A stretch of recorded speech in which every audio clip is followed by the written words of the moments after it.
Ô Jair, já que na última aliviei, vamos ver se você consegue responder hoje. Semana passada você fugiu um pouco daquele lance da estreia do Gabigol, né? Por conta da parte física, até uma semana. Dá para dizer então para esse jogo que ele vai ser relacionado? Vamos fazer um acordo? Eu falo quando eu perder você me alivia mais? Não, né? Tá bom, vai. O Gabigol vai ser relacionado, vou falar pra você. Vamos fazer as pazes. Jair, a gente está acompanhando a novela do Zelarayan, né? E eu sei que você não vai falar sobre isso, mas a gente tem uma outra novela que está perto do final, que é do Diogo Vitor. Ele postou hoje foto aqui no CTR Pelé e queria saber se ele vai treinar realmente com o profissional, se você já conhece ele, se foi um pedido seu, falar um pouco sobre ele. Foi um pedido meu, um jogador que eu conheço, né? E é uma joia que a gente tem que lapidar, né? A gente vai conversar, realmente ele vem para ser integrado ao grupo e a gente vai dar uma olhada, né? A gente sabe da situação que já ocorreu com ele, extracampo também, então a gente vai conversar, vai trazer ele para a gente e espero que a gente possa recuperar esse grande jogador, que realmente é um jogador diferenciado e que possa ajudar a equipe do Santos, assim como todos os outros meninos da Vila. Bom dia, Jair. Bom dia. O Gabriel Calabrese treinou ontem pela primeira vez. Gostaria de saber o que você espera desse jogador e se já pretende usar ele nas próximas rodadas. Não só ele, como o Guilherme também. São dois jogadores que eu pedi, dois jogadores que me chamaram a atenção bastante, principalmente na Copinha. Ontem eu já conversei com os dois, né, já fiz uma anamnese ali que eu faço com eles. E a expectativa é boa, né? Espero que eles possam render o que eles renderam na Copinha. O Guilherme chegou um pouquinho antes, por uma necessidade, até por uma carência nossa. Nós perdemos o Alisson, né? E de primeiro volante a gente tinha o Yuri que machucou. Então o Guilherme chega para ser esse primeiro volante também. Já vou dar mais uma pista aí, já está relacionado para o jogo também. O Calabrese está um pouquinho atrás, que estava de férias, a gente deu um tempo maior para ele de férias, mas que em breve possa estar ajudando, né? E seguindo essa situação que o Santos faz muito bem, que é o de usar os meninos, né? Voltando no último jogo, eu cheguei a falar isso algumas vezes, mas acabou que nem repercutiu. Vamos ver se eu falando agora vai repercutir. Nós enfrentamos o Palmeiras na sua casa, com a torcida única, um time que todo mundo sabe do investimento, e acabamos o jogo com seis jogadores formados na base. Então é uma coisa que a gente tem que exaltar, né? O Santos sendo o Santos usando sua base, e não é fácil não, você jogar contra um Palmeiras lá dentro, com jogadores tão experientes, né? Com uma das maiores forças financeiras hoje, com 6 meninos.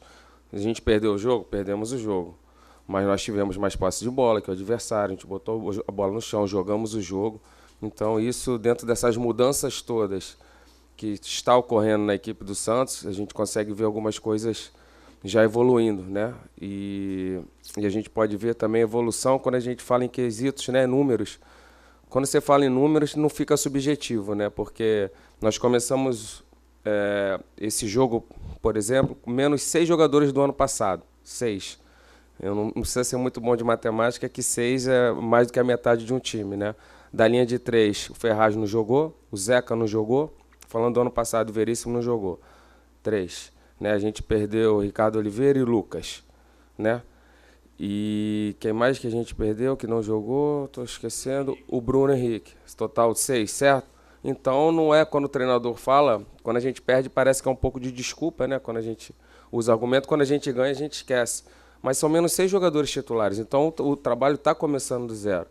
E esse trabalho começando do zero a gente já consegue ver algumas coisas boas, né?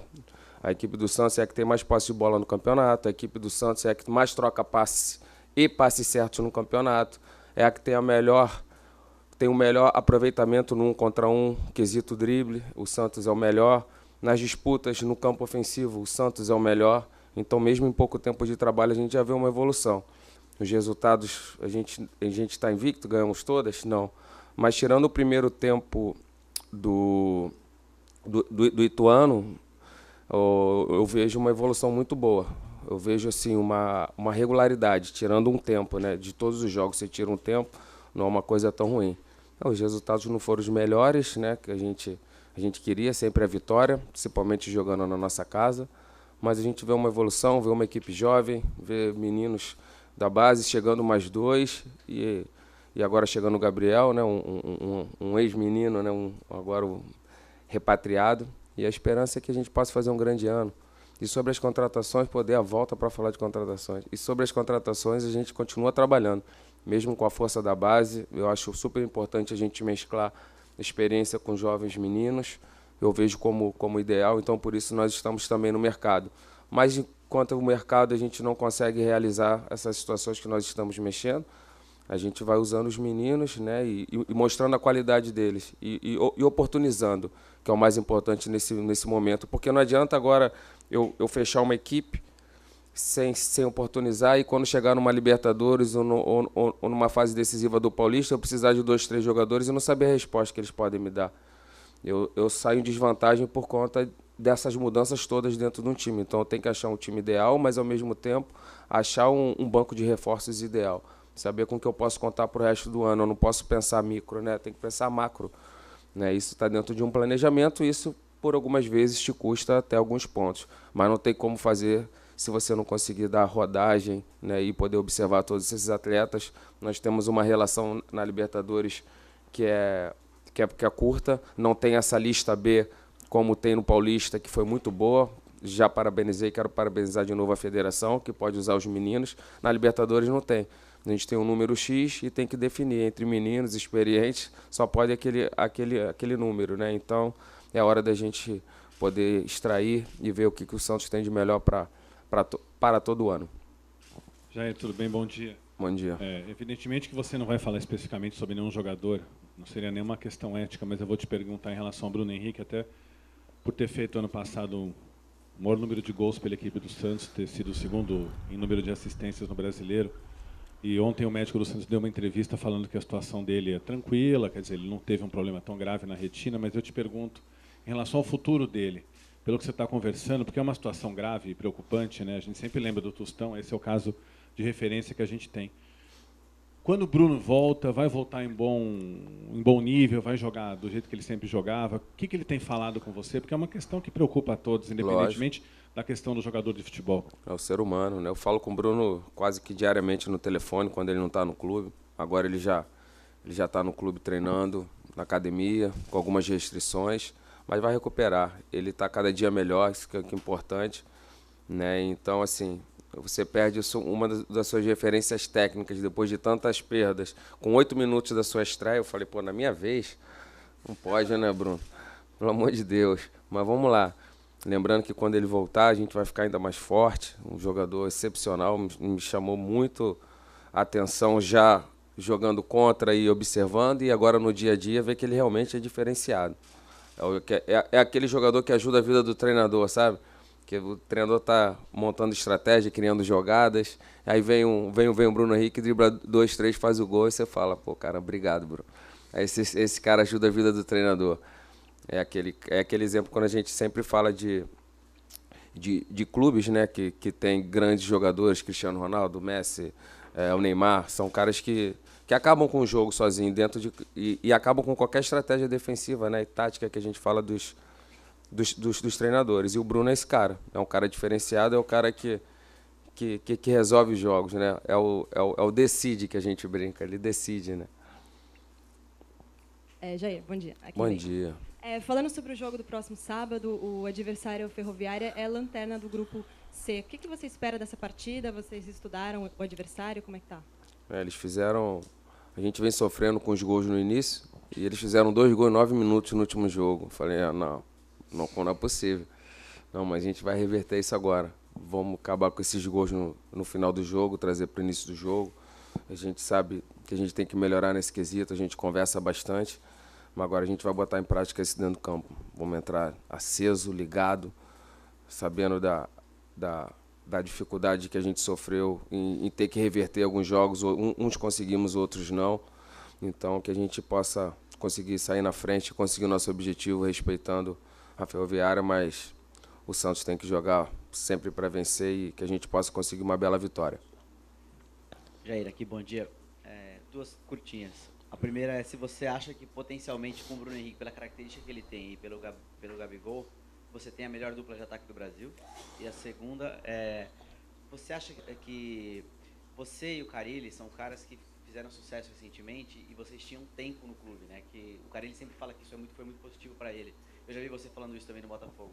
Você teme que no Santos você tem um pouco mais de dificuldade, até tipo, se você está tendo um pouco mais de dificuldade, porque você já chega numa condição de, claro, vai ser mais pressionado pelo trabalho que fez no Botafogo e não tem esse tempo de casa que te deu respaldo no Botafogo? Começar pela segunda, não, igual. Porque na minha estreia no Botafogo eu peguei o São Paulo no Morumbi. Se eu perco uma, perco duas, perco três, eu estava fora. É igual, a vida do treinador vai ter sempre pressão, se tu conhece a casa, se tu não conhece, se você tem 1000 títulos, se você não tem, se você tem grandes trabalhos e você não tem. A gente vive no momento, né? Tanto que eu falei que quando a gente perde, ninguém lembra que o time mudou mais de 50%. Ninguém vai ter essa paciência. É o Santos. Ninguém vai ter a paciência que saíram grandes jogadores. Ninguém tem. Você tem que vencer. Né? É difícil julgar o trabalho. A gente fala da derrota do Palmeiras, mas não fala que a gente jogou com 6 meninos, não fala que o Santos jogou bem, não fala que o Santos teve mais posse de bola do que o todo-poderoso Palmeiras jogando na casa do adversário. Fala que o Santos perdeu mais uma. Aí parece que até que a gente tinha perdido a partida antes do Palmeiras. E não, empatamos. Né? São duas derrotas. Preocupa? Não é o ideal, mas calma, é o início de um trabalho. Né? E eu já apresentei números aqui para falar que realmente é essa mudança. E sobre a dupla, é uma grande dupla, mas o time não é feito só de 2 jogadores. Né? A gente tem que ter um conjunto, um jogo coletivo muito, muito bom. E dentro desse jogo coletivo, com certeza, eles vão ajudar bastante o Santos. Jair, bom dia. Bom dia. Falando do Gabigol, que o Felipe acabou de falar, como é que você imagina utilizá-lo? Porque ele já foi utilizado de centroavante, até pelo Dunga, né, na seleção principal, e depois com o Ricardo Oliveira, ele foi usado pela direita. Como é que... Eu sei que ele está só relacionado ainda, mas lá para frente, o que você imagina? Nas duas ou até mais. Nas duas ou até mais posições. Um jogador versátil, né, importante para a vida do treinador, que dentro de um jogo ele pode fazer outras funções, a gente pode mudar o sistema sem mudar as peças, né? Principalmente quando você tem o que a gente sofreu no último jogo, 2 substituições por ordem médica, isso também para a vida do treinador é terrível. Então o Gabriel pode fazer outras funções, isso é importante, a gente pode usar nas duas ou até mais. Você vai, com o longo do tempo, você vai conseguir enxergar isso dentro dos jogos. Bom dia, Jair. Bom dia. Recentemente, o Guedes deu uma coletiva com a gente aqui e a gente questionou sobre a disputa de posição com ele, com o Ferraz. E ele disse que assim que ele soube que o Ferraz estava fora, ele mudou os treinamentos dele, pegou mais firme na marcação, enfim, mudou um pouco o treinamento dele para pegar mais forte e, sei lá, de surpreender. Eu queria saber se, na sua opinião, o Ferraz ainda treina melhor que ele e como anda essa disputa. Se o Ferraz treina melhor do que ele. Ou se você mudou de opinião, e o que você acha sobre esse jogador, por favor? O Ferraz, infelizmente, ainda não está nem treinando, né? Então, esse comparativo não tem como ser feito. Mas, assim, a briga sadia, aquela briga por posição, acho que isso só quem ganha é o Santos. Porque quando você tem 2, 3 jogadores por mesma posição, da mesma posição e com nível alto, é o que você falou, um vai acelerando o outro. Então é importantíssima essa briga sadia por posição. Quem ganha é o Santos, que a gente vai estar bem servido sempre de atletas do mesmo nível. Jair, bom dia. Aproveitando que você está bonzinho hoje, Gustavo e Bueno ficam à disposição para sábado também? Já está abusando, viu? Já viu como é que é? Gustavo e quem? Gustavo e Bueno. E aí, Fúvio? Tô bonzinho? Aí abusa, né? Aí o Fúvio vetou, eu ia falar. Vamos pouco a pouco, né? A gente não pode dar tudo de uma vez só.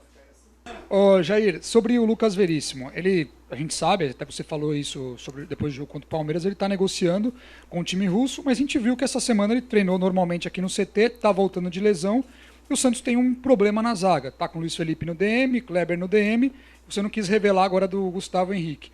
O Lucas deve ir para o jogo? O Lucas está ainda em processo de transição, né, da lesão, já está evoluindo, mas ainda não tem condição de jogo, não. Tá beleza?